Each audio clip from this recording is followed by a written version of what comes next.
Hi mga ka-Mars, bago natin umpisahan ang ating pagluluto, don't forget to follow me, subscribe, like, and comment, and share na po sa ating mga video. For today's video, magluluto tayo ng chicken halang-halang adobo.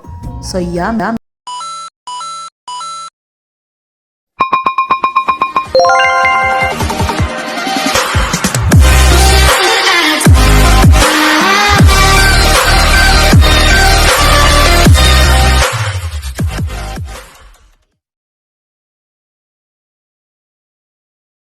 Sa mga hindi po nakakaalam, ang trabaho ko po dito sa Dubai ay isang kusinera.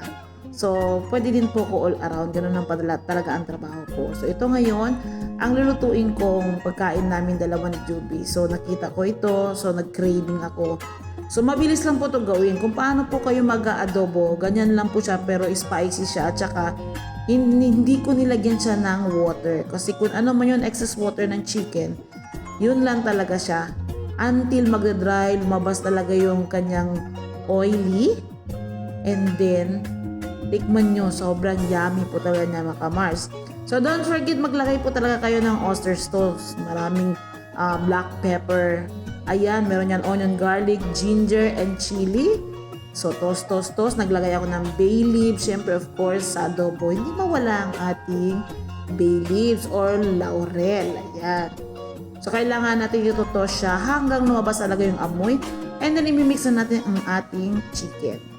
So, ang chicken po ay maliit lang na cubes ang ini-slice ko para masarap po talaga siya sa pagkain kasi bite size po talaga siya. Sobrang yum niya talaga mga ka-Mars. This is good for pulutan. Especially may mga barkada kayo, may handaan kayo. Ganito lang gawin nyo, mas lalo pag native chicken yan siya. Sobrang yummy po talaga. More on, maraming ilalagay nyo dyan ang ginger. Sasarap po talaga.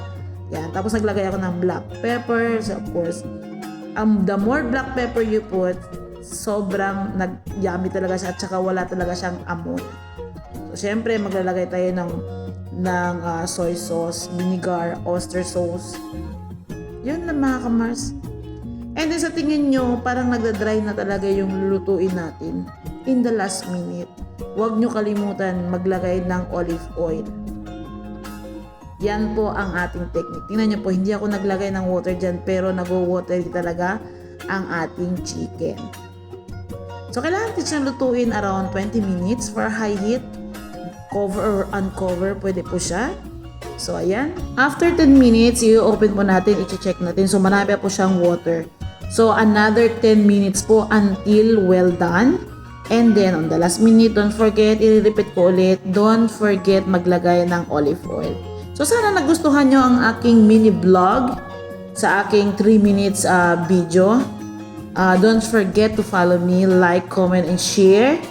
And please, don't skip the ads. So, ito malaki po itong tulong para sa akin dahil isa po akong OFW.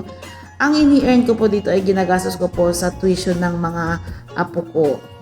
So, thank you so much mga ka-Mars. So, ganyan po. Tingnan nyo. Nag-dry na po siya. Naglagay po ako ng olive oil. And then, kain tayo. Gutom na ako.